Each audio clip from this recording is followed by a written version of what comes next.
Pastor Everton, bom dia. Bom dia, demais colegas, pastores. É uma alegria, privilégio também estar com vocês neste momento aqui, nessa reunião especial. Falar sobre criacionismo para mim é uma paixão. Desde que eu me tornei um criacionista lá no fim dos anos, começo dos anos 90, eu não nasci em lar adventista, cresci como um jovem evolucionista. Na verdade, o primeiro livro que eu escrevi, se é que eu posso chamar de livro aquilo, eu tinha 15 anos, era um livro evolucionista, né? Era uma ficção científica. O personagem principal seria aquilo que eu poderia chamar de o próximo passo da evolução humana. Eu tenho só o original guardado. Eu datilografei na época, né? Os pastores mais novos aí talvez nem saibam o que essa palavra significa, mas eu datilografei esse livro nas férias de verão e está lá em casa guardado como um documento que eu uso para provar que realmente eu defendi essa bandeira darwinista. E não foi muito fácil não mudar de ideia. Foi no ensino médio, quando eu cursava Química, lá na minha cidade natal, em Criciúma, Santa Catarina. Eu conheci então um jovem adventista, criacionista, graças a Deus um rapaz muito estudioso, conhecia muito bem as doutrinas e também o criacionismo. E nesse contato, foram 3 anos quase aí de discussões, de estudos, né? Não foi, como eu disse, tão fácil assim, mas graças a Deus, quando eu compreendi realmente que o criacionismo, eu entendo assim como uma interface lógica entre a boa ciência e a boa teologia. E eu fiquei maravilhado em ver como a Bíblia ela se harmoniza com a verdadeira ciência. E então, como eu me tornei um criacionista convicto, eu passei a divulgar esse modelo conceitual tanto de todas as formas que eu pudesse, né? Em 2015 eu criei, 2005 na verdade, já faz 15 anos, eu criei um blog chamado criacionismo.com.br e graças a Deus, nesses 15 anos, muitos jovens, muitas pessoas têm ali encontrado materiais, têm se aprofundado no assunto. E nesses 21 anos de CPB, eu também já tive o privilégio de publicar alguns livros, eu creio que vocês devam conhecer alguns deles. Eu trouxe aqui pelo menos uns 3. Esse aqui é o livro Porque Creio. Foi uma resposta, na verdade, a uma matéria muito infeliz em 2002, se eu não me engano, quando a revista Galileu publicou uma matéria de capa sobre o criacionismo e afirmou muitas coisas levianas ali. Uma delas é de que os criacionistas não teriam assim, seriam especialistas autoproclamados, como se não houvesse doutores, pesquisadores, PhDs no meio criacionista. Então, na época, eu entrevistei 12 cientistas criacionistas e rendeu então esse livro aqui, uma coletânea de entrevistas com esses pesquisadores. Recomendo a vocês. Porque creio, 12 pesquisadores falam sobre ciência e religião. Um pouco mais recente é esse aqui, A Descoberta, que eu escrevi em parceria com um amigo, também escritor, o Denis Cruz. É um livro bem interessante, quem sabe, para adolescentes, pré-universitários, e você também vai gostar, porque, na verdade, é uma história, né? Nós criamos uma história, é uma ficção, então, usando a literatura para ensinar criacionismo, ensinar apologética. O livro trata dos pontos mais importantes, assim, nessa questão toda aí de ciência e religião. O personagem principal é um cientista, um físico ateu. Ele passa por uma série de experiências na vida e não vou contar aqui detalhes para não perder a graça depois da leitura, né? Então, fica também essa recomendação aqui. A Descoberta, a experiência que revolucionou a vida de um cientista ateu. Esse aqui também é mais ou menos recente, é o livro Terra de Gigantes. Essa aqui é a edição em espanhol, que foi publicado também lá pela Assis, né? A nossa editora na Argentina. Esse aqui eu recomendo para os filhos de vocês, os juvenis, até adolescentes, né, também vão gostar. É uma história também, tem personagens pré-diluvianos e personagens pós-diluvianos. Eu sei que o mercado aí está inundado de livros sobre dinossauros, é um assunto palpitante, todo mundo gosta disso, até adultos, né? Desde a minha infância eu gosto desse assunto, me diverti muito escrevendo esse livro. Então eu corri para apresentar a versão criacionista desse tema, né? Quem criou os dinossauros? Como eles se extinguiram, né? Como entendê-los numa ótica bíblica criacionista? Está aqui o livro Terra de Gigantes. Ele é todo ilustrado e tem, como eu disse, um roteiro, um enredo, né? Então a leitura é bastante envolvente ali. Eu não estou com ele aqui agora, mas um outro livro que eu sempre gosto de recomendar dos que eu produzi é o A História da Vida. E nesse livro, eu diria que é talvez a minha melhor contribuição para essa área do criacionismo, porque ali eu agrupei os principais argumentos que me fizeram mudar do evolucionismo para o criacionismo. Então é um livro que fala sobre dilúvio, dinossauros, datação radiométrica, os principais argumentos, né, que sustentam o modelo criacionista, enfim. É um livro de um jornalista, eu não sou cientista, portanto, eu procurei traduzir os assuntos para uma linguagem bem acessível, né? Eu costumo dizer que o História da Vida é uma introdução ao criacionismo. Se você quiser começar por algum livro, humildemente eu sugiro esse aí, então, A História da Vida. E como eu estou aqui com vários pastores e amigos, colegas, que são formadores de opinião também, eu não queria perder a oportunidade de fazer uma divulgação a mais, que é o relançamento do meu livro, A Chegada do Adventismo ao Brasil. Está ainda quentinho aqui, né, recém-impresso. É um livro que eu publiquei no ano 2000 aqui pela CPB, já faz 20 anos. Foi o meu TCC de jornalismo, na verdade.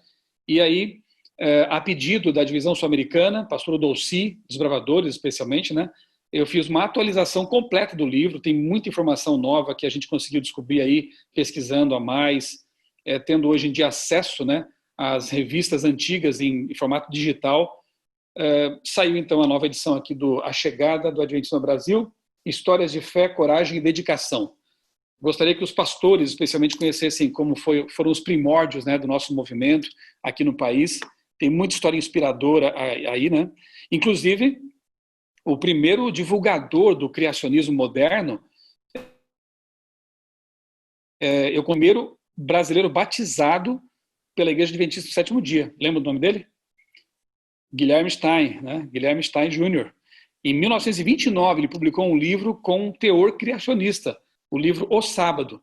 Ele fala sobre supernovas, sobre geologia. Incrível. Esse homem era... Eu comparo o Guilherme Stein ao Andrews, né? John Andrews. Ele foi o nosso John Andrews no Brasil. Conhecia 40 idiomas, lia fluentemente grego e hebraico. Fez a primeira tradução do Caminho a Cristo do alemão, do inglês para o português. Ele se converteu lendo O Grande Conflito em alemão. É um grande pioneiro, multifuncional. Foi o primeiro diretor de escola, primeiro editor da CPB, na época ainda chamava Sociedade de Tratados Internacional. Foi o primeiro professor, né, adventista. Ele é pioneiro em várias áreas. E esses pioneiros merecem ser reconhecidos, né, pela memória resgatada e mais, nos inspirar a terminar o que eles começaram com tanta bravura. Tá bom? Fica aqui, então, esse merchan inicial antes da palestra, né? Eu vou compartilhar com vocês agora a minha tela aqui. Eu preparei um preze do tema, né, que eu quero lhes apresentar. Eu sei que o título é um pouquinho provocativo, né?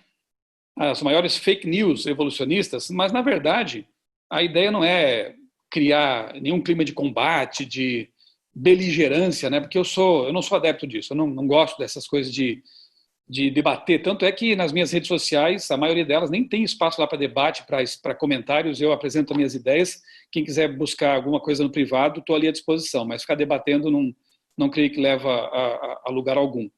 Eu só usei aqui uma expressão que está na moda, né? Fake news, para indicar conteúdos que não correspondem à verdade, aos fatos, né? E essa palestra aqui, essa apresentação, ela tem esse objetivo, mostrar algumas falácias, né, que são propagadas por evolucionistas, talvez mal informados ou, às vezes, até mal intencionados, né? Eu quero começar citando aqui um autor que marcou a minha infância, Carl Sagan, minha adolescência, né? Eu comprei o livro dele, Cosmos, num sebo, eu lembro, eu tinha acho que uns 14 anos, eu devorei esse livro, né? Sempre fui muito apaixonado assim, por ciência, e ele tinha uma série, nos anos 80, com esse nome aí, Cosmos. Num dos livros dele, Sagan diz o seguinte, no livro O Mundo Assombrado pelos Demônios, página 20. Se houvesse ampla... só para pontuar, Sagan foi um grande astrônomo, divulgador de ciência, mas era evolucionista e ateu, inclusive, né? Ele diz assim, que se houvesse ampla compreensão de que os dados do conhecimento requerem evidência adequada, então gravem aí agora na memória essa expressão, evidência adequada, eu vou voltar a ela várias vezes. Então, se houvesse ampla compreensão de que os dados do conhecimento requerem evidência adequada, antes de poder ser aceitos, não haveria espaço para a pseudociência. Então, eu estou me baseando numa proposta de Carl Sagan, a de que deveria haver uma evidência adequada antes de que as ideias fossem aceitas. Tanto criacionistas quanto evolucionistas, ou em qualquer outra área, né? Nós precisamos fundamentar nossas ideias, nossa cosmovisão, em evidências adequadas, se não temos provas, pelo menos que tenhamos evidências adequadas, ok? E ele propõe nesse livro também que deva existir um equilíbrio entre o ceticismo e a credulidade. O bom ceticismo é aquele que mantém nossa mente aberta para novas ideias, né? Para questionar as ideias antigas. Eu costumo dizer que eu só sou criacionista hoje porque eu fui cético. Eu me permiti duvidar das premissas que eu tinha adotado como evolucionista. Será que eu estou certo? Será que eu estou errado, né? E esse questionamento é importante. A verdade não tem medo de ser questionada, né? Mas também um equilíbrio aí que tenha que ver com a credulidade. Então, a credulidade, a crença, né? Ela deve ser também racional, para que nós não creiamos em qualquer coisa e adotemos aí uma visão fideísta da realidade, né? Mas deve sim haver também uma abertura para crer naquilo que vale a pena ser crido, né? Naquilo que tem a fundamentação. Então o Sagan, e eu concordo com ele nesse ponto aqui, ele propõe esse equilíbrio, sermos céticos na medida certa, mas também crédulos na medida certa. Antes de falar das fake news evolucionistas, é importante também admitir que nós, às vezes, caímos em algumas fake news criacionistas, né? E nós temos que ter cuidado com essas coisas para não divulgar informações inverídicas, né? Como, por exemplo, aqui, eu vou citar apenas umas duas, né? Não sei quantos vocês já receberam por e-mail ou nas redes sociais aí suas, né? Uma foto como essa aí na tela de vocês, dizendo que são homens gigantes que foram descobertos aí, né, em escavações, e então está provada a tese bíblica de que os seres humanos e também animais no passado eram gigantes. Bom, se a gente levar em conta o fato de que Adão e Eva tinham lá seus 4 metros, mais ou menos, né? Esse esqueleto aqui já está bem fora, né? Porque só a cabeça do indivíduo aqui já é quase o tamanho de um homem, né? Então ele teria, assim, uns 8, 10 metros de altura. Então já foge até aquilo que a gente crê com base na revelação, né? Então nessas horas, o ceticismo tem que funcionar. O bom ceticismo, né? Aquele que duvida, será que isso é verdade? Muita gente, muitos evangélicos, e eu acho que até adventistas, espalharam essas fotos por aí como se fosse uma prova, uma evidência, né? Mas não é adequada. E não se deram o trabalho de pesquisar um pouco mais e verificar as fontes, a origem dessa informação, até que alguém pesquisou e descobriu que, na verdade, essas fotos faziam parte de um concurso de Photoshop. Inclusive, essa aí foi uma das vencedoras, de tão bem feita que foi, né? Photoshop. E aí? Como é que você vai recuperar, como é que você vai recolher as penas jogadas ao vento, no ventilador, né? É difícil, né? Então, antes de divulgar qualquer informação, antes de espalhar qualquer ideia, né, e pretensa notícia, nós temos que realmente verificar a fonte, né? Para não ficar feio, né? Depois. Essa aqui também é outra que circulou por aí, né? A notícia, entre aspas, de que tinham sido descobertas as rodas dos carros do faraó lá no Mar Vermelho, né? Inclusive, o propagador inicial dessa fake news foi um tal de Ron Wyatt, né? Que era adventista, depois abandonou a igreja, era um enfermeiro, mas posava de arqueólogo por aí.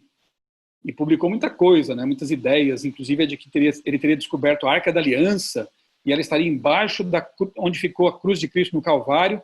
Aí, quando Jesus morreu, o sangue escorreu pela areia, ali pelas pedras, e pingou no propiciatório.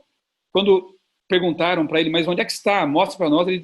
Ele desconversou e nunca apresentou realmente a prova do que estava dizendo, né? Então, um falso arqueólogo. E esse achado aqui, justamente quem descobriu que era uma fake news foram os pesquisadores da Andrews. Foram até o Mar Vermelho, mergulharam no local e trouxeram à tona aquilo que não era realmente rodas, eram escotilhas de navios que haviam afundado ali naquela região. Então, tremenda mentira, né? Infelizmente, isso pegou muito mal também para aqueles que divulgaram, né? E por aí vai. São várias outras, né?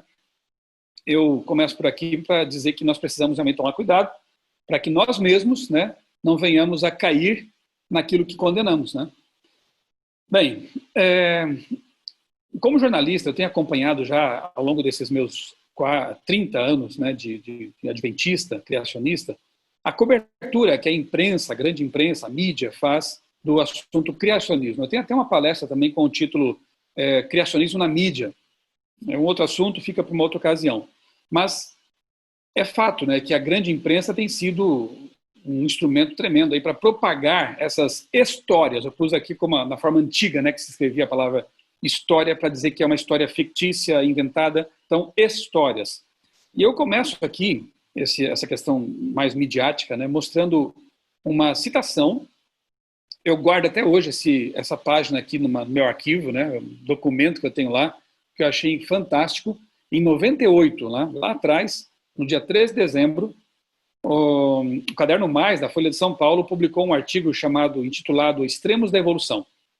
Na época, eles ainda eram um pouco ingênuos, eu acho, e eles se permitiam dizer que havia discordâncias no meio aí no universo evolucionista, né? Como, por exemplo, nessa matéria aqui, eles mostravam as divergências que havia entre Richard Dawkins e Stephen Gould, dois grandes expoentes do evolucionismo na época. O Gould já faleceu, hoje o Dawkins continua por aí escrevendo, falando e dando trabalho, né? É um biólogo. Então, nessa época, a Folha mostrou que eles não concordavam, tinham grandes divergências. Hoje você não vê mais praticamente esse tipo de coisa na imprensa, no meio acadêmico. Passa-se a ideia de que o evolucionismo é uma ideia, é um modelo bem construído, que ninguém mais duvida de nada ali, né? Na verdade, não é bem assim, viu? Lá dentro há grandes discussões, né, intramuros, assim, grandes debates e discordâncias com respeito a vários aspectos do modelo da evolução. Mas o que realmente me chamou a atenção, nessa edição da Folha de São Paulo, foi uma declaração de um dos papas da evolução da época, um grande expoente do evolucionismo chamado John Maynard Smith, que disse isto aqui: por causa da excelência de seus ensaios, Stephen Gould tornou-se conhecido entre não-biólogos como o mais destacado teórico da evolução. Em contraste, os biólogos evolucionistas com quem discuti seu trabalho tendem a vê-lo como um homem cujas ideias são tão confusas que quase não vale a pena ocupar-se delas, mas alguém que não se deve criticar em público, por, ao menos, estar do nosso lado contra os criacionistas. O que você acha disso? Objetividade científica ou guerra declarada? Resumindo, olha, o Gould fala umas bobagens aí, mas como ele é um cara famoso, tem livros publicados, ele caiu no gosto público, deixa quieto. Não vamos criticar as ideias absurdas dele, porque pelo menos ele está do nosso lado, contra os criacionistas. Isso é ridículo, né? Para usar uma palavra mais suave ainda, né? É simplesmente ridículo. Não querem investigar os fatos, a verdade, mas manter um dogma, manter uma ideia, né? Ainda que os defensores dela falem bobagens, mas pelo menos, se são famosos, importantes e bem reconhecidos, deixa assim, porque está do nosso lado. Eu jamais concordaria, por exemplo, que um criacionista saísse por aí falando bobagens e deixar quieto isso aí, né? Eu acho que eu teria a missão de conversar com essa pessoa, tentar fazer com que ela enxergasse a realidade e, se continuasse insistindo nisso, publicar coisas contra, né? Eu já vou mostrar aqui para vocês um esforço que eu tenho feito aí ao longo de alguns anos, justamente para contradizer alguns que têm dito que são criacionistas, mas estão ensinando uma bobagem por aí. Vocês já vão saber qual é. Vamos lá. A primeira fake news que eu quero apresentar para vocês aqui, evolucionista, é bem interessante, curiosa e até cômica, né? O dia em que Lucy caiu da árvore. Lucy é tida como uma das hominídeas, né? Um hominídeo aí que seria um dos ancestrais da humanidade, né? Interessante é que, comparando, olha só, em 2014, essa comediante aí americana chamada Joan Rivers, ela morreu, teve uma morte súbita ali, fizeram uma necrópsia, né, no cadáver, naturalmente, né, necrópsia só se faz no cadáver, e não conseguiram revelar a causa da morte. Enfim, ela foi sepultada e no laudo, lá, né, no obituário, constou que ela morreu de causas desconhecidas, né, desconhecidas. Isso em 2014, com todos os recursos tecnológicos que temos hoje em dia, com o cadáver ali ainda, né, como se diz, fresco, né, e podendo ser analisado e necropsiado, não conseguiram descobrir a causa da morte dela. Ok, tendo isso em vista, pensa agora na Lucy. Isso aí é a Lucy, tá? Na verdade, são alguns fragmentos, né, de um esqueleto. Nem todas as partes pertenceram a um indivíduo, eles acharam partes distintas lá onde foi localizada, foi encontrado, né, esse suposto hominídeo. Ali você tem alguns fragmentos de um crânio, algumas costelas, né, partes dos ossos dos braços, pedaço da pelve, um fêmur e uma tíbia. Isso aí é a Lucy, 40% de um esqueleto, ok? Descoberto na África, há supostos 3 milhões de anos, supostos, né? Agora, O pesquisador que investigou esses fragmentos disse que a Lucy caiu de uma altura de 15 metros. Ela morreu por uma queda 15 metros. Ele não falou nem 13, nem 12, nem 10, nem 20, 15, tá? Olha a precisão. E disse mais. Esse senhor aí, John Kappelman, antropólogo da Universidade do Texas, disse que a Lucy, quando caiu de 15 metros de altura, ela esticou os braços no momento do impacto, numa tentativa de amparar a queda. Então, com base, isso foi publicado na revista Nature, uma das mais importantes publicações científicas do mundo. Com base nesses fragmentos aqui, o Kappelman soube tudo isso. Que ela caiu de 15 metros, esticou os braços, tentando se proteger da queda, né? E aí morreu. Agora, com o cadáver inteiro, em 2014, cientistas, pesquisadores ali, né, pessoal do ML americano, não conseguiu descobrir do que essa mulher morreu. Para você ter uma ideia, então, de como as coisas são muito, né, muito... mas mesmo assim, porque elas corroboram o modelo evolucionista, tem espaço numa publicação respeitada como a Nature, né? Vá você tentar publicar um artigo sobre dilúvio, sobre complexidade irredutível, aspectos que tem que ver com criacionismo e design inteligente, numa Science ou numa Nature, para ver se você tem espaço lá. Dificilmente, né? Por mais que você encha de argumentos, de referências, de dados, dificilmente vai ser publicado. Mas um artigo desse aqui, que não tem quase dado nenhum, é basicamente a interpretação de um antropólogo, ele acaba sendo publicado, né? Isso é muito esquisito. Outra fake news. Folha de São Paulo. Cientistas acham fóssil de primeiro humano de 2,8 milhões de anos. Olha a precisão da datação aqui, que interessante, né? Lamentavelmente, a maioria das pessoas lê apenas os títulos, né, dos jornais. Ou está ali dando uma olhada nas notícias do celular, não tem tempo para ler o restante, lê o título e vai para o trabalho, para a escola, pensando, mais uma notícia, mais um fato, mais uma pesquisa que desmonta o criacionismo. Quando eu leio esse tipo de coisa aqui, eu me dou o trabalho de ler a matéria. Eu vou lá ler um parágrafo, 2, 3 parágrafos abaixo do título, né, para ver que história é essa. Porque aqui no título dá a impressão de que realmente acharam um fóssil que prova a evolução. Vamos ler um pouquinho mais? Ali estão 2 parágrafos da matéria. Então começa assim. Há 2,8 milhões de anos, eu não vou discutir esse assunto da datação aqui agora, não dá tempo, mas enfim, né, supostos 2, quase 3 milhões de anos, os primeiros membros do gênero Homo, ao qual pertencem todas as pessoas vivas hoje, já caminhavam pela savana do território da atual Etiópia, afirma um novo estudo. Bom, até aqui não vi nenhum fato ainda, vou ler um pouquinho mais. A conclusão vem, agora sim, da análise de uma mandíbula descoberta por cientistas americanos e etíopes. Ah, então, na verdade, não é um esqueleto inteiro, não é um hominídeo inteiro, como faz parecer o título, é uma mandíbula. Perfeito, então agora nós temos um fato. Eles acharam uma mandíbula, cujas características parecem estar no meio do caminho entre os australopitecos, homens macacos, mais primitivos que povoaram a África, até então, e as do gênero humano, propriamente dito. Peraí, cadê a afirmação categórica do título? Agora estão dizendo o seguinte, achamos uma mandíbula que parece estar entre um hominídeo e o gênero humano mais moderno. Bom, agora o verbo aqui, por que não colocaram no título, né? Parece. Vamos ler mais um pouquinho para ver o que a gente consegue descobrir nessa matéria? Vamos para o 3º parágrafo aqui da matéria.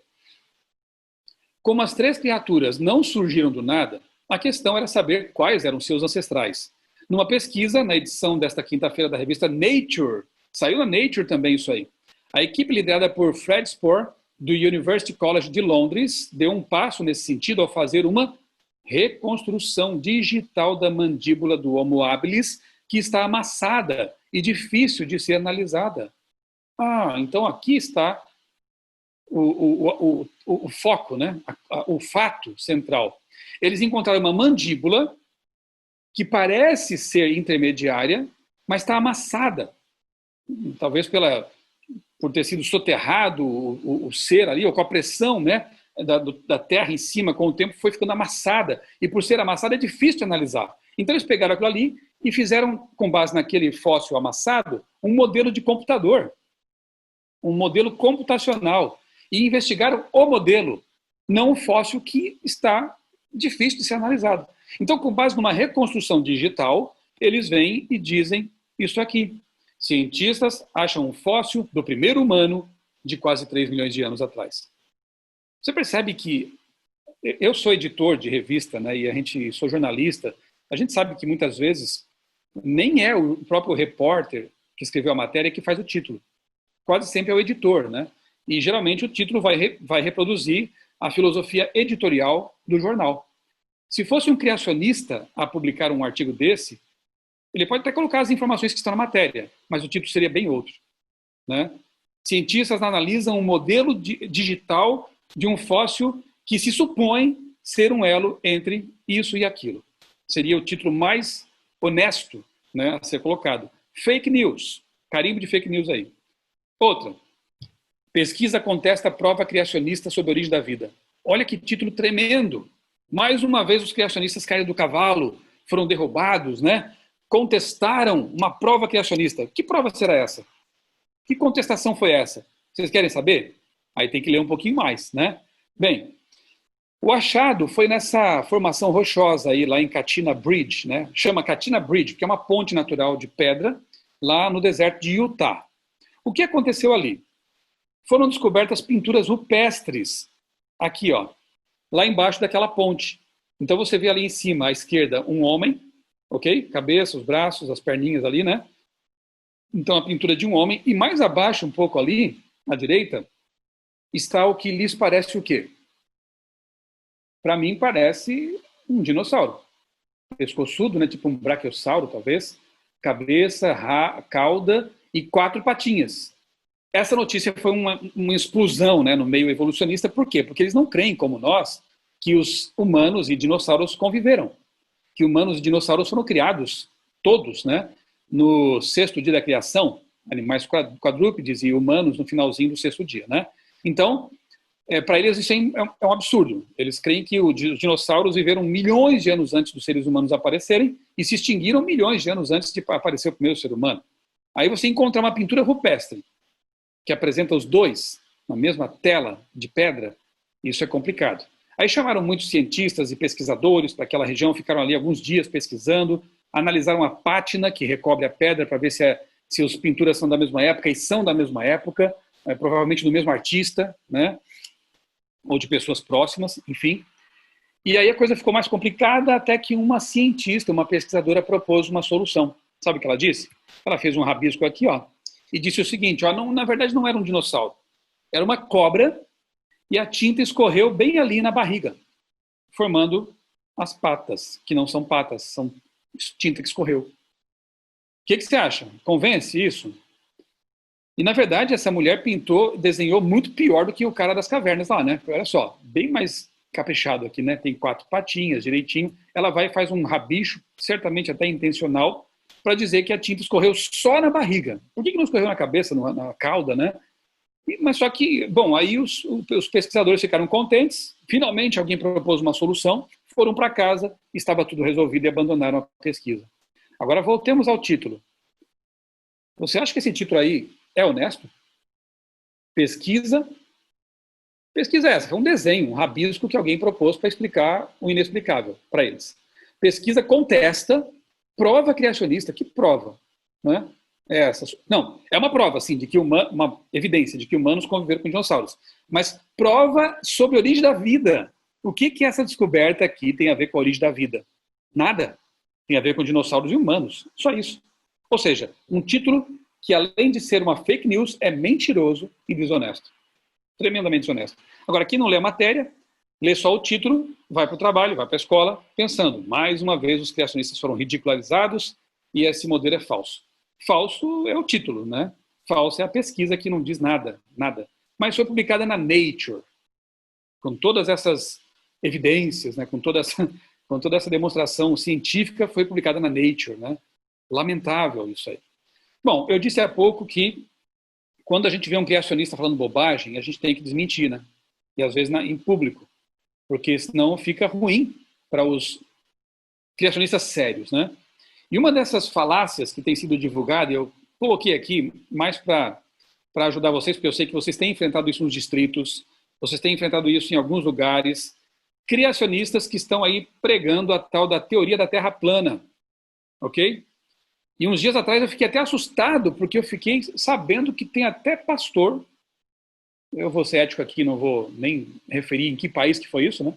Mas pastor namorando essa ideia, tá? Bom, se for uma pessoa que conhece um pouco de ciência, já é um absurdo defender a Terra plana.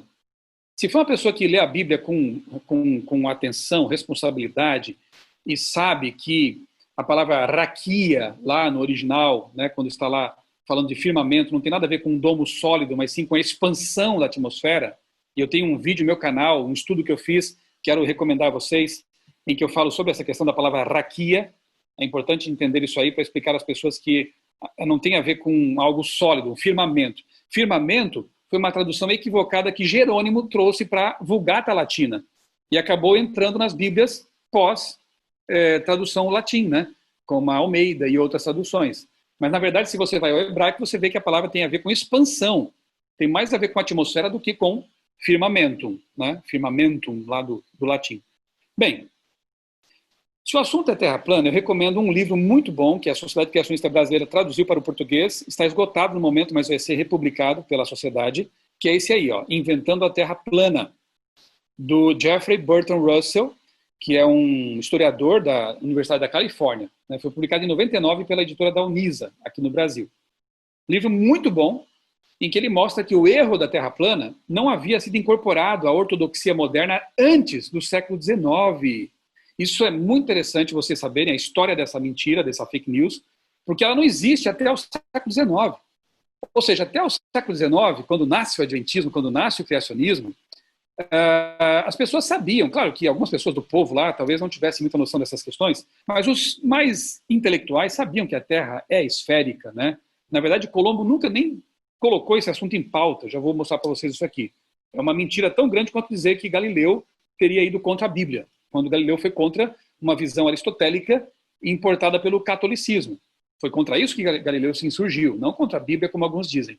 Aqui também é uma falácia dizer que Colombo as pessoas no tempo de Colombo tinham medo que a Terra, como a Terra era plana, eles tinham medo de cair no abismo. Isso é falso. Na verdade, foi uma tentativa de iluministas, naturalistas, contrários à visão bíblica, de tentar mostrar que os religiosos são pessoas tacanhas, pessoas que acreditavam nessa ideia da Terra plana. Isso é muito perigoso, porque agora algumas pessoas estão trazendo de volta essa ideia e, de novo, denegrindo o cristianismo, de novo, denegrindo o criacionismo, né?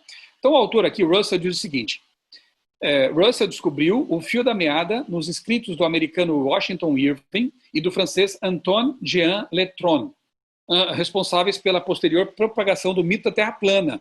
Mas sua disseminação no pensamento convencional ocorreu entre 1870 e 1920, como consequência da guerra entre a ciência e a religião, quando, para muitos intelectuais na Europa e nos Estados Unidos, toda religião tornou-se sinônimo de superstição e a ciência tornou-se a única fonte legítima da verdade.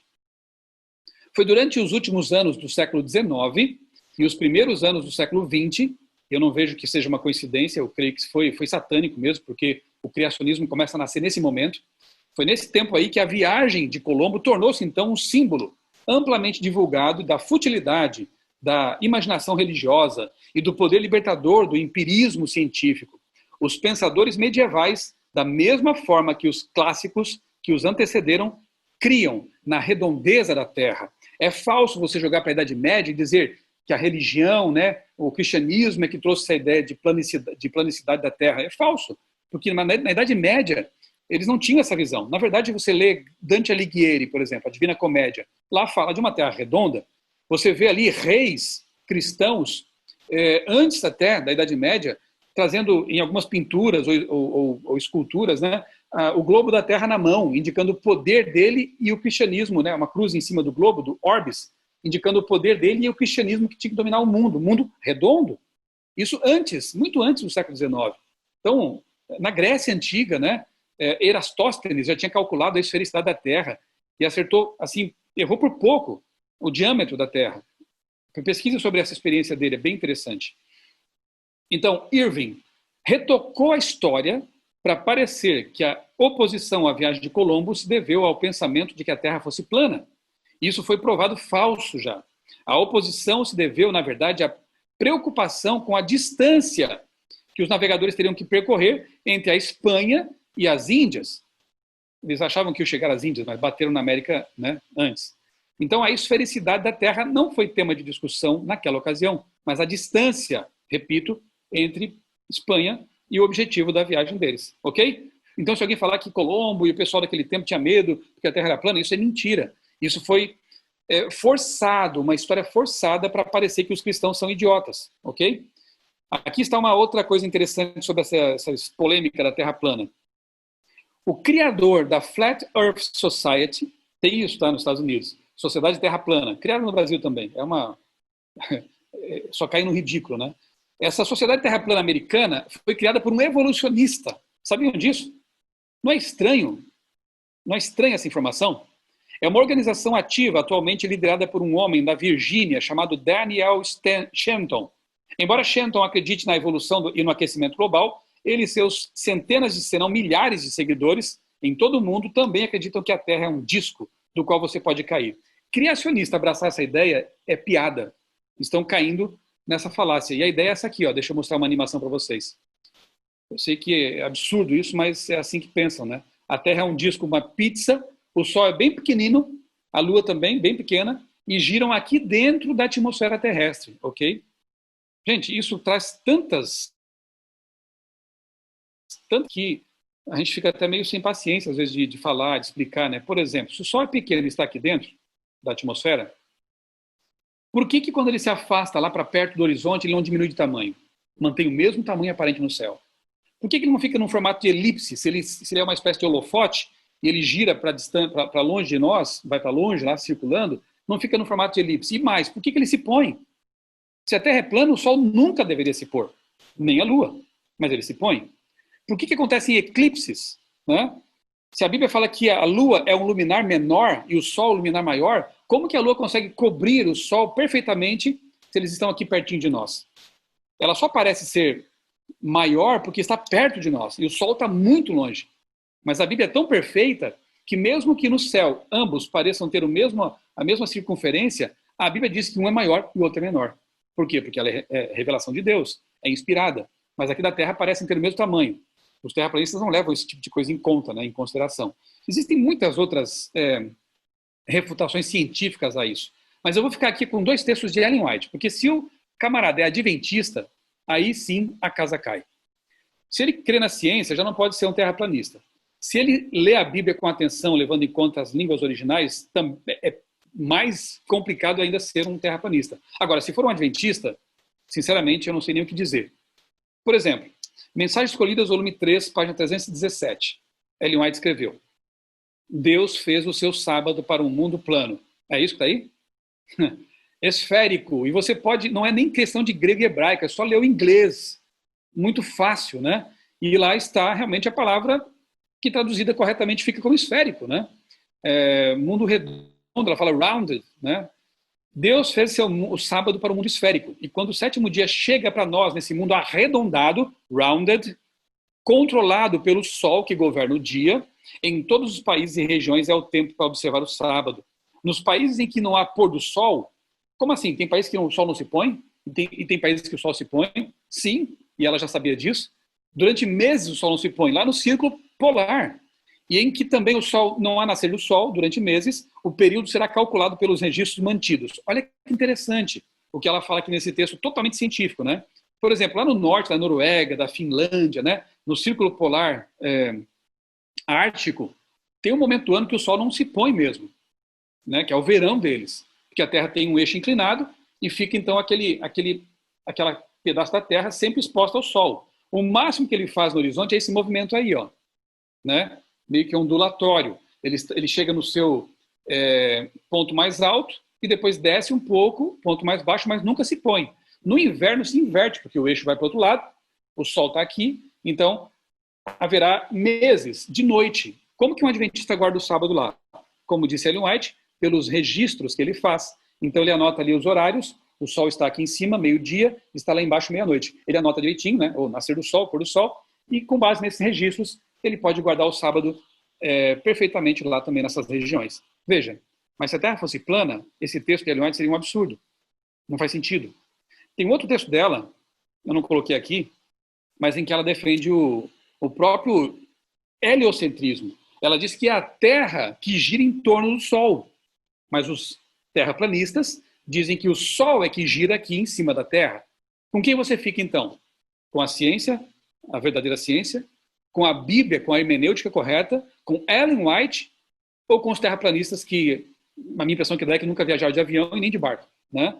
Então, eu fico muito triste, sabe, assim, chateado de ver alguns que se dizem criacionistas e também adventistas defendendo essa insanidade no nosso meio e trazendo opróbrio à causa criacionista. Quando eu encontro alguns desses e eu não consigo demovê-lo desse pensamento, eu só digo assim, amigo, então pelo menos eu te faço só um pedido. Não fala sobre isso em público, né? Não pregue em nossos púlpitos. Não ensine essa falácia para as pessoas. Se você crê nisso, guarde para você. Porque senão você vai trazer problemas muito, muito sérios, né? Vai jogar no chão a nossa mensagem criacionista adventista. Eu quero deixar para vocês aqui um convite, tá? No meu blog Criacionismo, no meu canal também no YouTube, eu tenho dezenas e dezenas de artigos, vídeos também, sobre esse assunto. Se você tiver problemas em sua igreja com respeito a esse assunto, e creio que deve ter ou vai ter ainda, vá lá no meu canal no YouTube, Michelson Borges, e coloca Terra Plana no buscador. Você vai achar vários e vários vídeos em que eu trabalho esse assunto aí. Eu gastei tempo com isso, agora já não quero mais falar disso, virei a página, não quero mais me incomodar com esse tema. Mas eu procurei deixar aí bom material para quem precisa disso depois aí, né, no seu contexto, tá bem? Espero que esses conteúdos ajudem vocês. Fechando aqui esse parênteses, vamos para outra fake news. Essa aqui é interessante, porque quem admite isso é um evolucionista famoso, Richard Leakey, na introdução de uma das edições do livro Origem das Espécies, de Charles Darwin, ele admitiu que existem duas pedras no sapato, duas questões delicadas para o modelo evolucionista. Primeira, a explosão cambriana. Segundo, a origem dos sexos. E, de fato, até hoje, nunca encontrei um evolucionista, e já conversei com vários, que explique isso aqui adequadamente. O que é a explosão cambriana? Eu vou resumir aqui para vocês, explicar bem rapidinho, né? Imagina assim um bolo com camadas, ok? Lá você tem chocolate, baunilha, laranja, sei lá o que mais, né? Várias camadas. E falar disso aí perto do meio-dia é até cruel, né? Cada camada dessa seria um extrato geológico, ok? Uma camada geológica. Quando você corta ali, você cava, né? Em alguns lugares do mundo você encontra, tipo Grand Canyon. Lá é um local bem legal para você ilustrar isso. Ali tem um tremendo corte, uma erosão tremenda que aconteceu no passado. Você tem lá as camadas, né?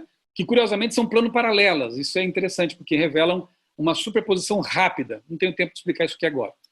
A camada mais básica lá, onde você encontra vida complexa, é chamada de Cambriana, é o período Cambriano. E curiosamente, no Cambriano a vida praticamente explode. Aparecem os principais filos, né? E animais com olhos, com patas, né?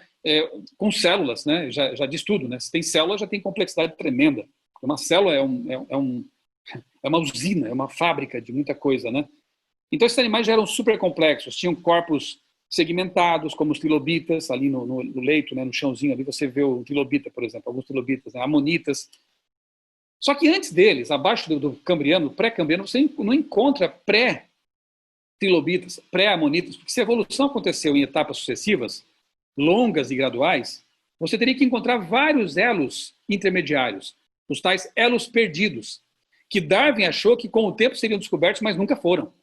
Você vai ao registro fóssil, hoje ainda você encontra animais segundo a sua espécie, né? Você consegue determinar claramente que são anfíbios, mamíferos, répteis, aves, sem intermediários válidos, ok? Como explicar que a vida simplesmente aparece de repente assim no registro fóssil, parecendo mais o que a gente lê na Bíblia, né? Disse Deus, haja, e apareceram. Né? Eu até uso como símbolo do meu blog Criacionismo, como logotipo, o trilobita, que eu acho realmente um mistério para a evolução. Esse animalzinho aí, um artrópode, né, marinho, quando se saiba, está extinto. Então, se ele foi sepultado por lama, ele só aponta para um dilúvio. E se ele era complexo lá no começo já da vida, ele revela design inteligente. Então, eu acho um símbolo perfeito, realmente, para ilustrar o criacionismo. É um mascote para mim. No meu blog, esse aí é o símbolo, né? Trilobita.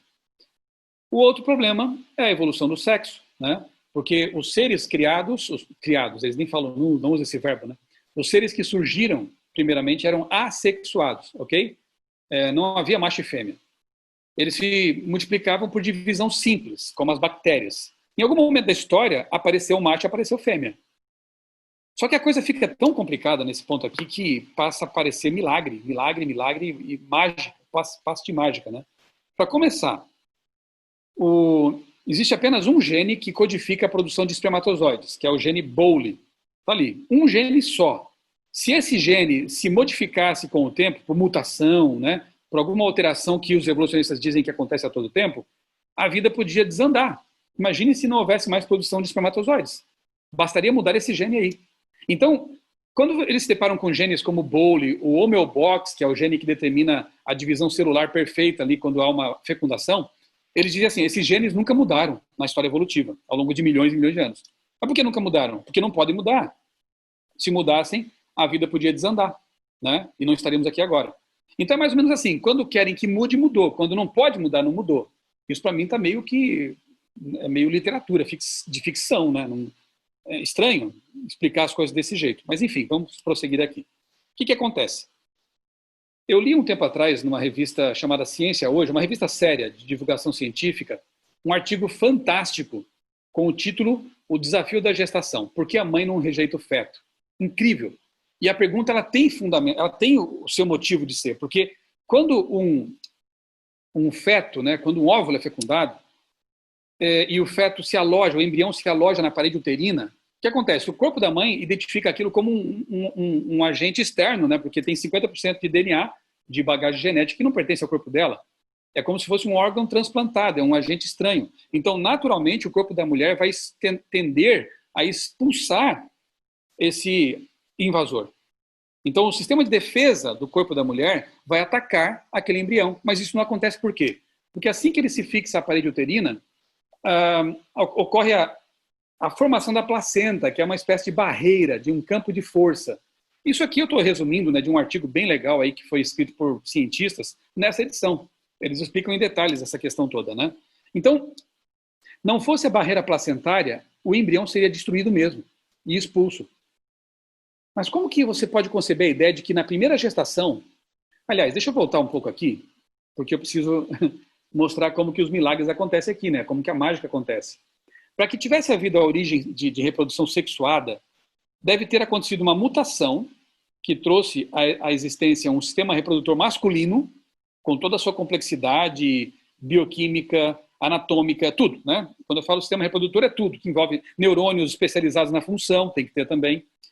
E, ao mesmo tempo, surgir uma fêmea, com um sistema reprodutor totalmente diferente, por mutações aleatórias, né, filtradas por seleção natural, sendo que esse órgão era desnecessário no começo, porque para quê?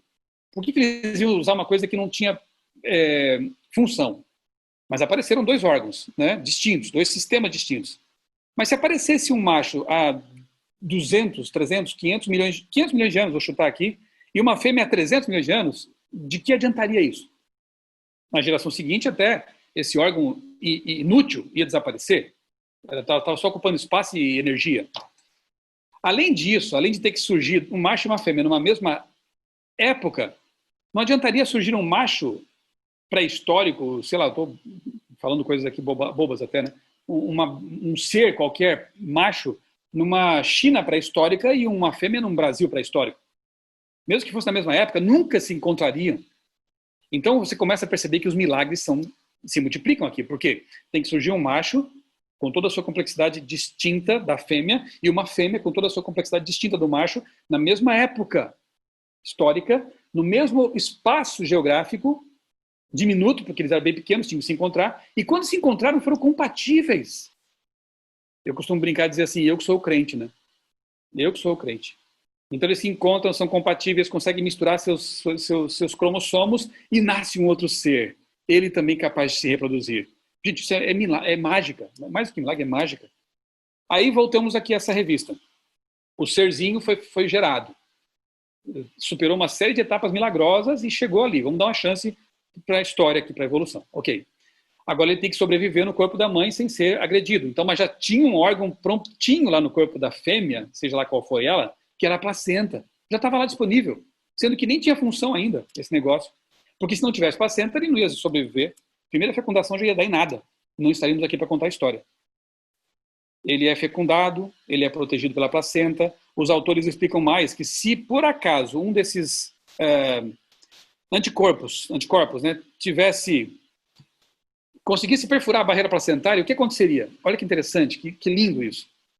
O sistema de defesa do embrião, que já está em formação, identifica a invasão, envia um anticorpo que vai desativar o anticorpo da mãe.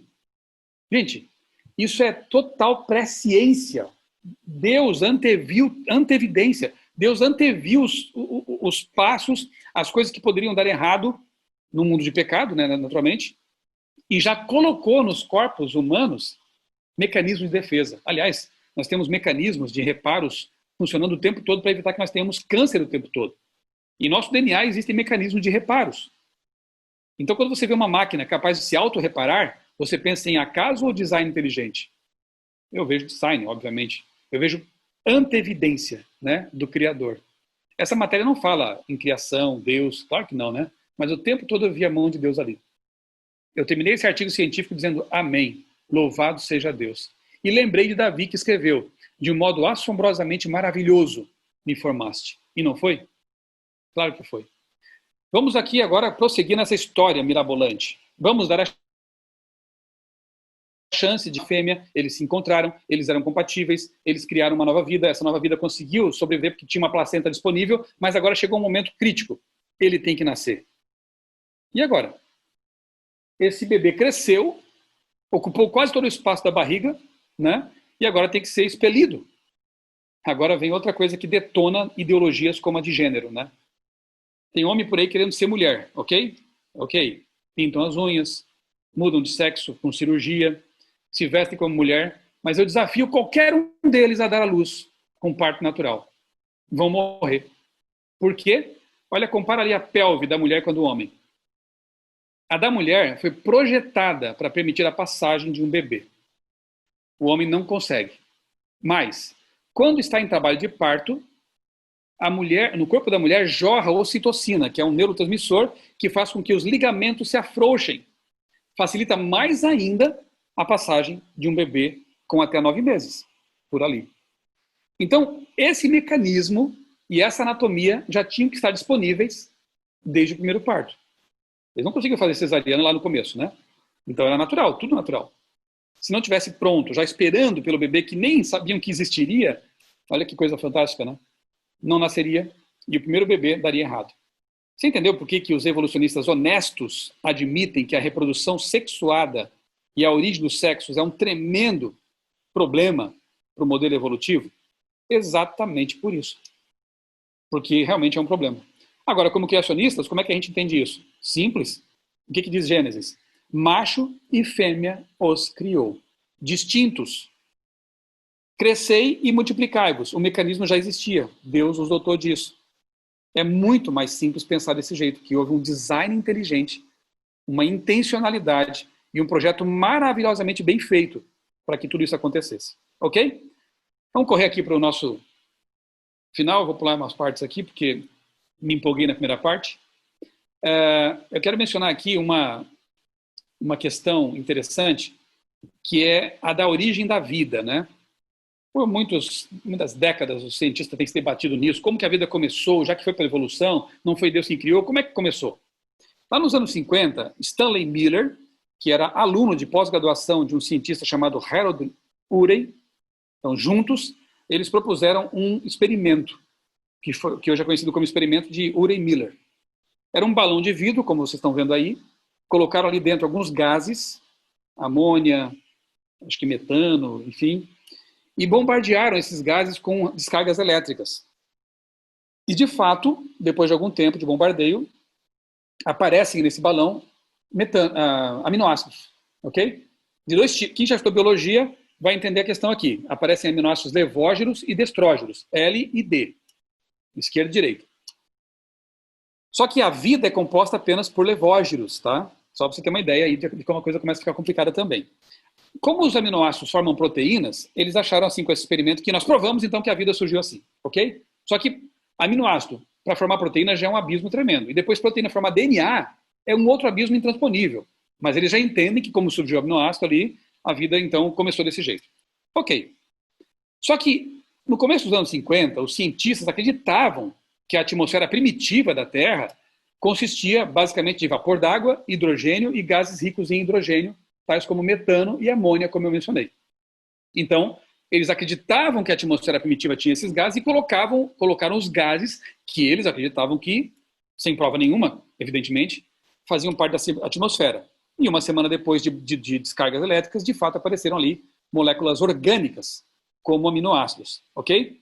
Só que 10 anos depois, em 1960, lá nos anos 60, geoquímicos, agora pesquisando com recursos mais avançados, né, chegaram à conclusão de que a atmosfera da Terra não era daquele jeito. Que ela continha, na verdade, hidrogênio, gases vulcânicos, como CO2 e nitrogênio. E quando esse experimento de Miller foi feito com base nessa atmosfera revista, não dava certo. Em vez de nitrogênio e metano e amônia na atmosfera, colocaram esses aqui, e aí não apareciam aminoácidos. Além disso, gente, esses compostos orgânicos aí produzidos pelas descargas elétricas, eles tinham que rapidamente ser retirados do balão de vidro, porque as mesmas descargas que produziam os aminoácidos os destruíam em seguida. Então alguém inteligente tinha que ir lá interferir no experimento. Ou seja, para resumir a história, a partir dos anos 80, a maioria dos geoquímicos concluiu que esse experimento aí é irrelevante para a origem da vida. Lamentavelmente, ainda tem livros didáticos, não da CPB, claro, que trazem esse experimento como uma prova da evolução. Acreditam nisso? Tem ainda. Gente mal informada. O que esse experimento provou, na verdade? Provou o design inteligente. Por quê? Porque os cientistas calcularam os gases que formariam aminoácidos, eles tinham noção disso, né, eram químicos, e interferiram no processo. Tinham que retirar os aminoácidos e também teriam que, se quisesse criar vida, se fosse possível, pegar só os levógenos e deixar de lado os outros que estariam competindo com os aminoácidos corretos. Ou seja, interferência humana o tempo todo no projeto, no experimento. Isso não prova o acaso. Pelo contrário, prova que é preciso alguém inteligente bolar o experimento e interferir nele para obter o resultado. Então, hoje em dia, ninguém mais fala disso, a menos que não tenha realmente conhecimento da coisa, né? Outra fake news é essa aqui, né, das borboletas de Manchester. Diziam que, olha, quando aconteceu a Revolução Industrial na Inglaterra, as borboletas pretas, que ficavam nos troncos de árvores pretas, se mimetizavam, se escondiam, e os passarinhos que predavam as borboletas dessa espécie só pegavam as brancas, e as brancas desapareceram. Isso é seleção natural. De fato é seleção natural. Só que essa evidência aí também caiu por terra nos anos 80, quando se percebeu que essas mariposas, Biston betularia, não ficam em troncos de árvores. O cara que fez esse experimento, entre aspas, pegou mariposas mortas e espetou com alfinete nas árvores, ok? E essa foto rodou o mundo e virou evidência da evolução. Hoje ninguém mais fala disso. No máximo ela consegue demonstrar seleção natural, alguma coisa assim, né? Mas as borboletas estão lá de volta, as pretas e as brancas continuam existindo na Inglaterra, tá bem? Outra fake news, o crânio de Piltdown. Em 1912, o arqueólogo Charles Dawson descobriu fragmentos, de novo, tá? São fragmentos aí de uma mandíbula, um pedacinho do crânio, toda a parte branca aí que você está vendo é gesso.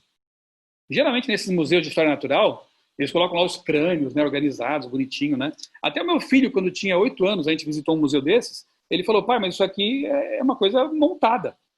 E eu falei, é isso mesmo, filho. Você com 8 anos percebe isso. E muita gente aí não quer ver, né? Nesse crânio aqui, só o que é cinza que foi descoberto, e o restante é massa aí, né? Ok. Por muitos anos o Dawson disse que esse aqui era um hominídeo, era um elo perdido, não deixava ninguém investigar, ninguém botar a mão. Até que ele morreu, e em 1953, um dentista, T.A. Marston, provou que o crânio era uma fraude. Ele usou testes de flúor que mostraram que os dentes pertenciam ao orangotango, macaco, e o crânio era do ser humano. Por muitas décadas, percebam, de 1912, por 40 décadas, esse crânio foi apresentado como uma evidência da evolução. Fake news das feias, né? Outra, os embriões de Haeckel.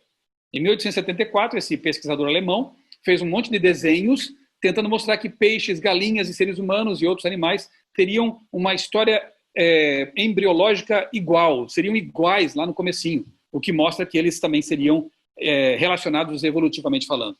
Falácia das mais feias. Depois que raio-x, que outras técnicas e mesmo experiências, né, anatômicas mostraram que é bem diferente. A embriologia de cada um desses seres é bem diferente. Os desenhos foram manipulados para parecer o que não eram. Só que esses desenhos de Haeckel ilustraram por muitos anos manuais de embriologia.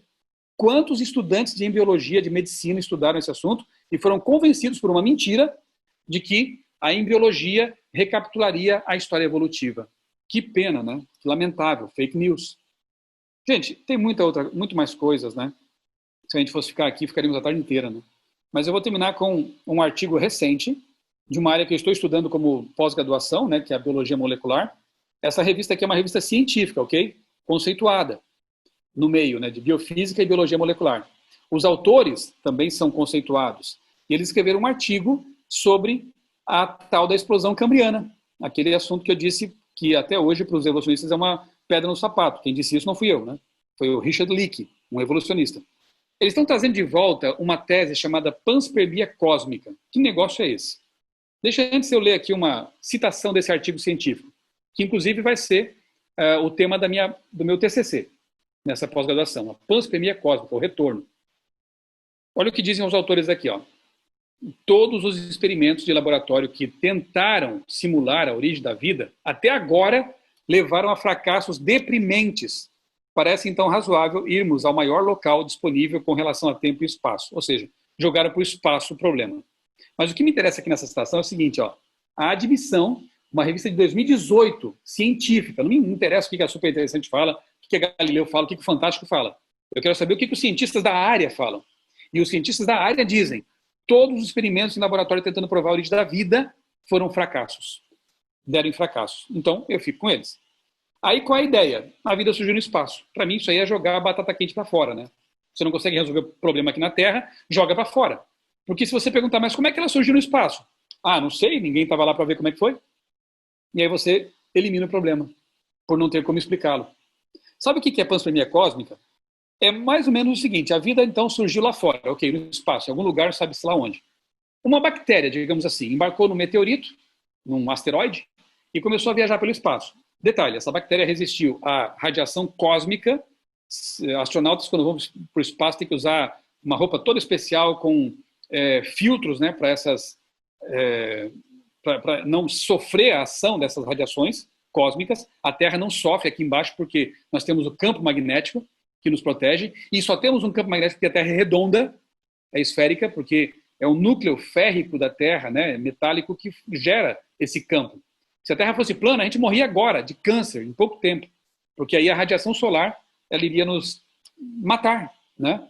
Mas a radiação que é medida chega na atmosfera, ali a alta atmosfera ela é filtrada pelo campo magnético. Louvado seja Deus por isso, né?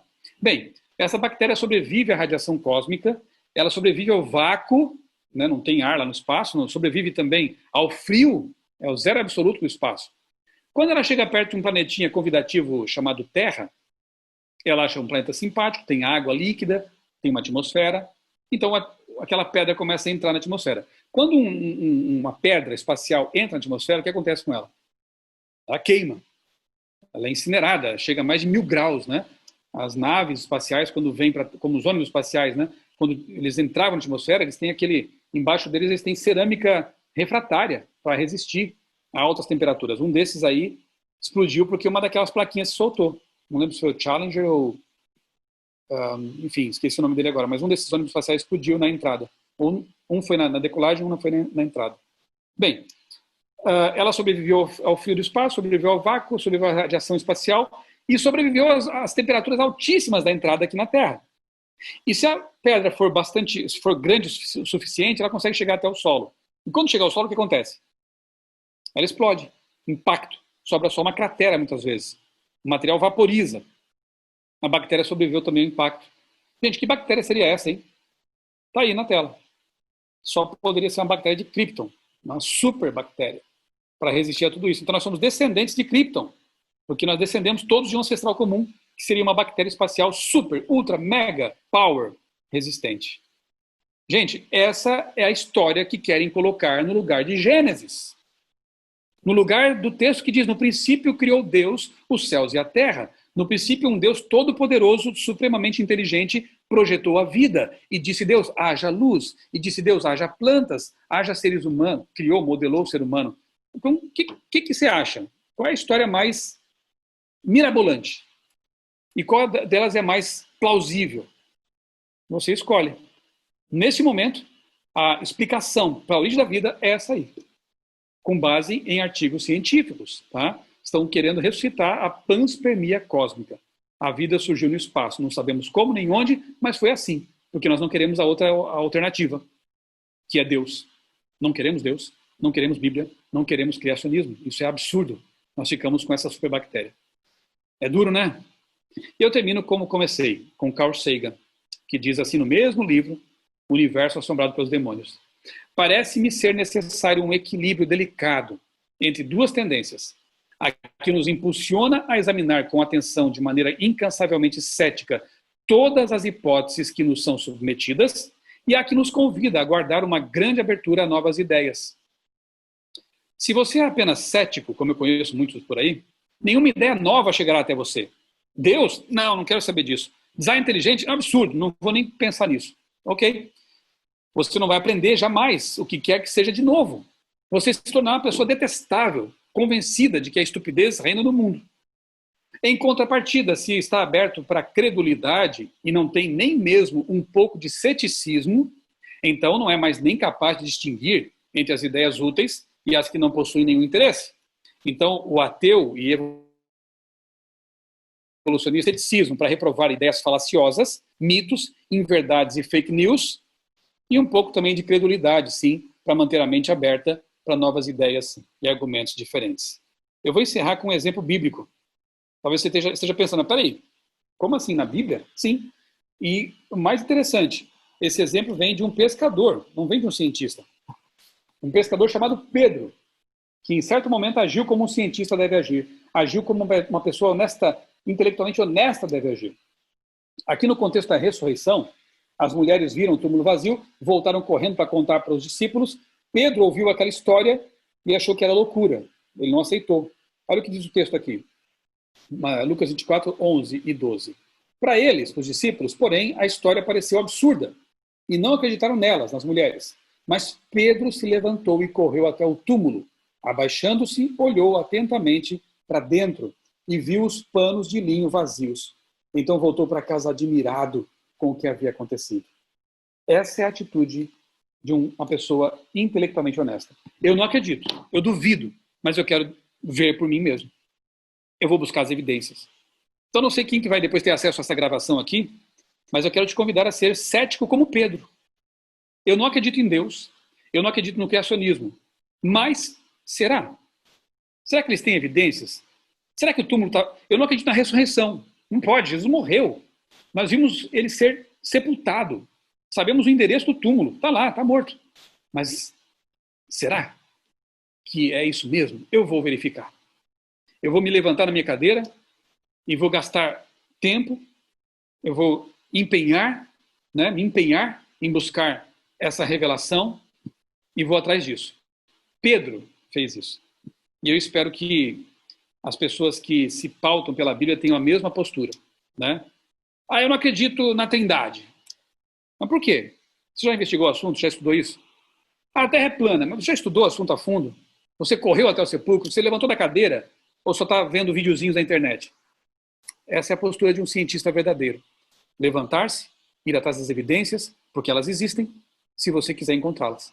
Que Deus nos abençoe para sermos, na medida certa, céticos, mas também crédulos, para crer no que é factível e desprezar aquilo que é absurdo. Para duvidar do que é absurdo, mas crer naquilo que é factível. Grande abraço para vocês, meus amigos pastores, e que esse conteúdo aqui seja útil, né, aí no ministério de vocês também. Muito obrigado pelo convite.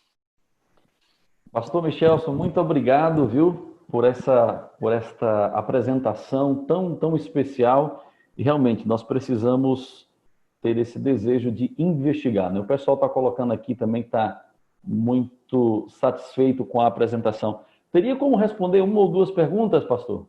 Vamos lá, pastor. Vamos lá, então.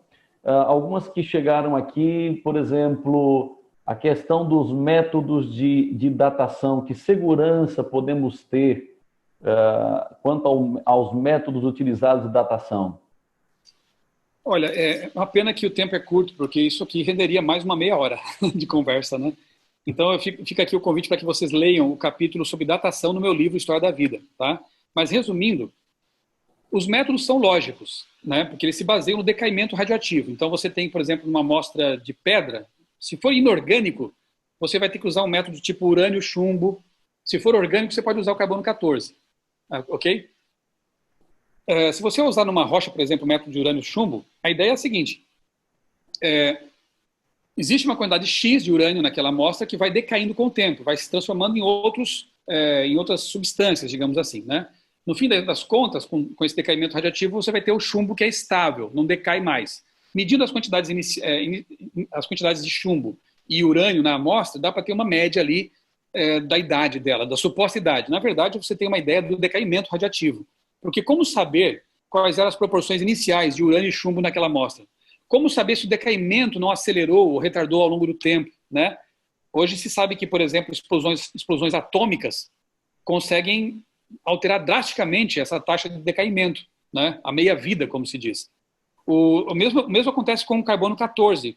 O carbono 14, no máximo 60 mil anos, dá para datar com ele, né? Eu sei, extrapola muito o que a gente crê ser o tempo de existência da vida na Terra, né? Mas ainda assim, para um evolucionista é muito pouco tempo, 60 mil anos, porque eles trabalham com milhões. Além de 60 mil anos, uma amostra não pode ter mais carbono 14. Mas o curioso, isso é uma informação bastante interessante, é que estão descobrindo traços de carbono 14 em fósseis de dinossauros, por exemplo. E dinossauros teriam que ter milhões de anos. Então você escolhe, o método funciona ou não funciona? Se ele funciona, você tem que me explicar como é que estão descobrindo traços de carbono 14 em ossos fossilizados que não deveriam ter mais nenhuma molécula de carbono 14. E se não funciona, nós vamos discutir um pouquinho a questão da fragilidade desses métodos, que realmente envolve a questão de não sabermos quanto que havia de carbono 14 e carbono 12 na amostra inicial, qual foi a taxa de decaimento nessa amostra, porque, veja, para que eu pudesse confiar que um objeto, um pedaço de pau ou osso, ficou ali decaindo, né, estavelmente ao longo dos séculos, eu teria que pegar esse bicho que morreu, colocá-lo numa caixa de chumbo e deixar lá paradinho. Aí eu poderia confiar que o decaimento foi uniforme. Mas não é assim, ele fica exposto na natureza. Exposto à chuva, exposto à radiação solar, às bombas, aos experimentos nucleares, né, do século XX, enfim, a contaminação por carbono das indústrias, da Revolução Industrial. Todas as amostras pós-Revolução Industrial estão contaminadas com mais carbono 12 do que as amostras anteriores, do que seria a medição anterior à Revolução Industrial. Por exemplo, tem um experimento bem interessante que foi feito, está no meu livro documentado, em um aeroporto canadense. Haviam sido plantadas árvores lá, fazia ali 200 anos no máximo, né? Tinham várias árvores lá grandes. Quando o aeroporto foi inaugurado, alguém teve a curiosidade de fazer medição de carbono 14 nos troncos, nas cascas daquelas árvores. E apareceram medições assim de milhares e milhares de anos. Só que eles sabiam que as árvores tinham no máximo 2 séculos, né? O que aconteceu ali? O que você imagina que aconteceu naquela região? Aeroporto, escapamento dos aviões, eles queimam querosene e aí liberam CO na atmosfera, no ar. As árvores absorveram esse CO, não é C14, é C12, ok? Absorve esse CO, esse monóxido de carbono, e aí a medição deu o quê? Que elas eram muito antigas, porque tinham muito carbono 12 em relação a pouco carbono 14. Falso. O método está correto, mas não levaram em conta, eles depois descobriram que era isso, né? Mas tinha que levar em conta que ali havia um elemento poluidor, escapamentos de aviões. Percebeu? Isso acontece em vários contextos, né, em ambientes. Então, o método é lógico, mas não é tão confiável, né? E se nós partimos da premissa de que ele é confiável, vamos ter que explicar algumas coisas anômalas que estão acontecendo, como C12, carbono 14 em ossos fossilizados de dinossauros. Isso é bem interessante. Meu blog, se você for ao meu blog Criacionismo, vá lá no buscador e coloca lá assim, ó, carbono 14, ou então outro assunto interessante, tecidos moles, só tecidos moles, porque estão encontrando também tecido mole em fóssil de T-Rex, por exemplo. Foi encontrado aí faz alguns anos já colágeno, pele e até vasos sanguíneos, num fóssil que teria supostamente milhões de anos, sendo que em poucos milhares de anos tudo que tinha de mole ali devia estar degradado já, né? ou fossilizado ou degradado. E agora, como explicar isso? Será que esses dinossauros são mais recentes do que a gente pensa? É o que temos que pensar, né? Só que às vezes o modelo é tão bem estabelecido, o modelo evolucionista, o ideal seria que o acúmulo de evidências contrárias fizesse em algum momento ter que rever o modelo. Ok? É assim que a ciência deve funcionar. Só que quando o modelo é tão dogmático, eles começam a desprezar as evidências para manter o modelo. E aí isso não é ciência, isso é fé. Isso é dogma. Mas acontece. Certo, maravilha. Uma pergunta mais aqui: existe algum animal em que uma parte do seu corpo está numa camada e outra parte do corpo em outra camada? Essa é uma questão bem interessante e foi documentado já isso, não só animais como árvores também. São chamados fósseis interestrato. E aí complica muito também, porque, veja, se o animal estava com... Os estratos, como eu disse, são, na modelo evolucionista, eles se sobrepõem ao longo de milhões e milhões de anos, né? Então você tem o estrato aqui, o cambriano, aí vem o segundo, aí tem todas aquelas camadas lá, né? Eras, né? Ordoviciano, Siluriano, Jurássico, Triássico, né? São os mais famosos aí, porque tinha os dinossauros, o Jurássico, né? Então, cada uma dessas vai se sobrepondo ao longo de milhões e milhões de anos. Os geólogos entendem mais essa questão aí. E quando você encontra um fóssil, pensa aqui, ó, aqui são as 4 camadas, meus 4 dedos, né? Você encontra um fóssil que atravessa camadas, isso significa que a cauda do bicho morreu há 500 milhões de anos e a cabeça foi morrer há 50 milhões de anos. Estou chutando aqui só para vocês terem uma ideia. Coitado do animal, ele levou milhões de anos para morrer, né? Então, não faz sentido. Agora, faz sentido se você pensar que essas camadas foram depositadas rapidamente num evento catastrófico que envolveu transporte e deposição de muitas toneladas de sedimentos. E aí você entende por que as camadas são frequentemente plano-paralelas, né? No Grand Canyon, de novo, aqui. Pensa lá no Grand Canyon, né? Aquele recorte de várias camadas. Se elas ficarem expostas ao longo de milhões de anos às intempéries, vento, erosão, chuva e tudo mais, elas deviam ser todas como a topografia atual, né? Bem irregular. Só que elas são, repito, todas plano-paralelas, numa extensão de quilômetros e quilômetros. Ou seja, a estratificação foi rápida ali. É como se você pegasse uma jarra e colocasse ali, assim, ilustrando bem toscamente, né? Coloca ali areia, argila, cascalho, vários tipos de solos, põe água, agita aquilo, fica uma mistura homogênea, né? Você deixa parada em cima da mesa, por algum tempo ela vai decantando de forma seletiva. Aquilo que é mais denso, que tem menos flutuabilidade, afunda primeiro. Depois de algum tempo você vai ter uma coluna geológica na sua jarra, em cima da mesa. Ok? Agora pense isso em larga escala. Um evento hídrico catastrófico que agitou tudo, misturou tudo, e depois de algum tempo isso vai sedimentando. Pode acontecer em dias, semanas, meses. Não precisa milhões de anos para acontecer esse tipo de coisa, ok? E esses fósseis interestratos mostram que realmente alguma coisa estranha existe com esse modelo evolutivo de milhões de anos, né? É bem provável que esse sepultamento, essa deposição foi rápida, a ponto de conseguir sepultar troncos, né, na vertical em várias camadas. Isso é um fato que já foi observado por aí no mundo, né?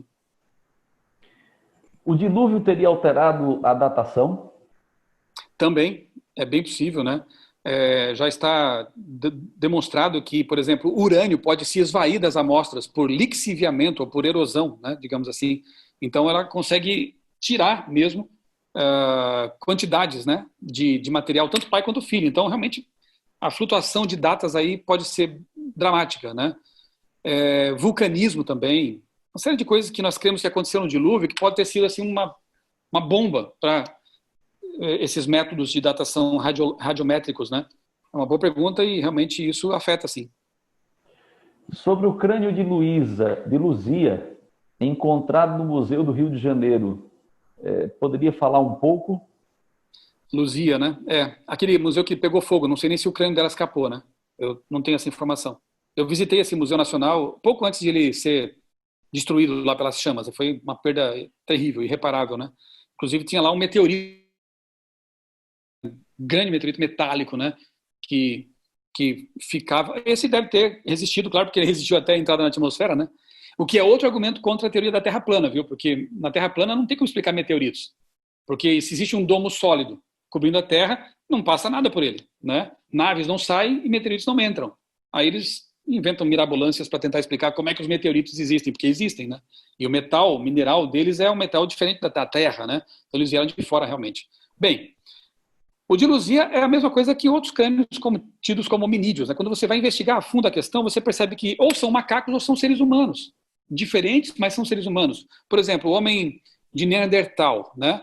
Tinha um crânio maior, tinha uma compleição física maior que a nossa, inclusive. Mas já está provado que esse ser, ele fazia coisas bem humanas, como escovar os dentes, rituais de sepultamento, construções. Então, não tinha nada de hominídeo, era um ser humano, só que com uma conformação diferente, né? Luzia, especificamente, eu não sei, eu nunca estudei detidamente esse crânio aí, mas provavelmente, né, eu já vi fotos, mas as fotos geralmente são reconstruções também. Não caia nessa conversa, às vezes pega lá uma revista National Geographic, na capa tem lá o carinha lá com olhos verdes, cabelo repartido ao meio, né? Você não tem isso, né? Você tem fragmentos de crânio, repito. Dificilmente você encontra um crânio completo. Quem mais trabalha nesse meio da paleontologia, a gente brinca, são os paleoartistas, né? Porque eles têm que pegar esses fragmentos e transformar em seres já prontinhos. As pessoas, quando pegam a capa da revista, elas vão olhar assim, olha, acharam um hominídeo completo lá, né? Mas não, aquilo ali é arte, é imaginação com base em fragmentos. Então, eu não sei qual é a que ponto está ali, né, o crânio dela mesmo, da Luísa, né, da Luzia, se é mais completo do que os outros, né, enfim. Mas para mim é ser humano mesmo que existiu aí no passado, ou se não foi, seriam hominídeos. Na África, né, que é onde eles mais pesquisam, geralmente se encontram hominídeos mesmo, são macacos, né, macacos promovidos a ancestrais humanos. Pastor Michelson, muito obrigado, amigo, por esse tempo conosco. O grupo está muito feliz aqui, satisfeito, e as orientações aí foram bem pontuais. E também os recursos que estão disponíveis, né? Como os livros, o blog. E esse material, alguns perguntaram, vai ficar gravado, etc. Sim, vai ficar gravado. Nós vamos passar depois aí o link para todos, para que todos tenham acesso e tenham a oportunidade de rever, de novamente revisar tudo que foi apresentado aqui, né? Agora, pastor Everton, só uma pequena ressalva, advertência que eu gostaria de fazer aqui no final. Vocês são pastores, são líderes, né? É que, assim, às vezes a gente, ao expor esses temas aqui, dá essa impressão assim, de que então a evolução é uma bobagem, né? É tudo bobagem. Não é bem assim, né? Eles têm argumentos bastante consistentes. Geralmente os argumentos que eles usam são mais para, assim, provar a seleção natural, que é uma coisa que a gente aceita, né? Para demonstrar que existem mutações, também aceitamos as mutações. O difícil é provar que mutação pode gerar um organismo mais aprimorado, novos órgãos funcionais, planos corporais. Mutações geralmente são deletérias, estragam aquilo que já existe de bom ali. Então, não apresentemos para os jovens essa ideia de que evolução é uma bobagem, toda. Porque eles vão chegar nas universidades da vida aí e vão encontrar ali PhDs, pessoas bem preparadas, que vão defender o evolucionismo, esses aspectos, pelo menos, né? Não a parte mais filosófica, mas a parte mais factual mesmo da evolução, com tremendos argumentos, com pesquisa científica forte, né? E aí o jovem vai ficar confuso. Peraí, mas o meu pastor, o meu ancião disseram que isso aqui é uma bobagem, mas eu estou vendo que o doutor aqui estudou a vida inteira esse assunto e isso parece bastante convincente. Então, para ser honestos, também nós temos que ajudar os jovens, especialmente aqueles que vão para as universidades, a entender que sim, existem bons argumentos no modelo evolutivo, mas também existem bons argumentos no criacionismo. E você tem que ler sobre isso, você tem que comparar os modelos e separar aquilo que é assim mais filosófico, geralmente a ideia de origem da vida, isso é filosofia, daquilo que é factual, que você talvez até possa aceitar no modelo evolutivo. Então eles têm que ir para a universidade com essa ideia. Então eu quero estimular fortemente vocês, né, todos, em todos os níveis, a organizarem simpósios, organizarem congressos universitários, né, pelo menos um por ano, e assim com palestrantes de áreas científicas. Hoje nós temos assim vários núcleos da sociedade criacionista espalhados pelo Brasil. Tem jovens bons lá que já têm formação acadêmica, mestrado, doutorado, né? Não precisa sempre ficar nos mesmos, né? Deem espaço para esses que são assim alinhados com a igreja e que já têm uma boa formação acadêmica. E promover todo ano esse tipo de simpósio. Pode ser uma coisa simples, mas que tenha ali um espaço para os jovens perguntarem, serem estimulados a ler antes de ir para a faculdade. Porque se eles não fizerem isso antes da faculdade, não só no que diz respeito ao marxismo, é o que eu ia falar agora, não só no que diz respeito ao darwinismo, mas também ideias marxistas e outras coisas assim. Eles têm que, antes de chegar no campus secular, e não só secular também, outros estão contaminados com isso, né? Geralmente essas duas ideologias, darwinismo ateísta e marxismo ateísta. São os que vão chocá-los. Eu falo isso porque eu passei por uma federal há 30 anos. Hoje está pior, bem pior. Então eles têm que ler antes um pouco algumas coisas, serem preparados, né? Para que quando chegar à universidade, ainda que ele não tenha lido muita coisa, mas ele sabe que a resposta existe. Não vai se desesperar, ficar confuso. Bom, a minha igreja tem respostas. Eu posso buscá-las agora, né? Agora, se ele chegar lá cru, totalmente cru, sem ter sido preparado e motivado antes, gente, 70% dos nossos jovens estão perdendo a fé quando chegam à universidade. Isso é estatística, né? 70% abandonam a igreja quando chegam à universidade. Nós temos que fazer alguma coisa para reverter esse quadro e permitir que esse pessoal da universidade sejam depois os criacionistas que vão palestrar na igreja, que vão defender a nossa fé com pesquisa científica. Senão nós vamos perdê-los, né? E está muito em nossos ombros como pastores e líderes esse desafio aí. Realmente, um desafio e apelo feito, né? Pastor Moisés Moacir, suas palavras finais, amigo, para a gente fechar o programa de hoje. Muito bem, muito obrigado, ao pastor Michelson, pela parte da manhã estar conosco aqui no Nordeste, a semana passada com a nossa liderança das igrejas locais, e agora pela manhã com o ministério. Eu tenho certeza que esse conteúdo, esse material, pelas palavras aqui no chat e pela vontade de perguntar, sempre são subsídios importantes e relevantes. E quem quiser se aprofundar um pouco mais, nós temos uma literatura produzida, né, pela igreja. O pastor Michelson citou alguns materiais dele e tem mais um canal dele que vale a pena dar uma buscada, uma conferida e crescermos. E fica aí, de fato, o apelo. Às vezes nem é preciso esperar tão somente pela associação, a nível de distrito mesmo, ou juntando 2 distritos, é possível realizarmos conteúdos, buscando pessoas, para que a gente tome, de fato, essa iniciativa e sejamos, de fato, os grandes protagonistas desse conteúdo tão relevante para os nossos jovens. Fica aqui a nossa gratidão, pastor Michelson. Deus continue te usando e sendo bênção para essa igreja.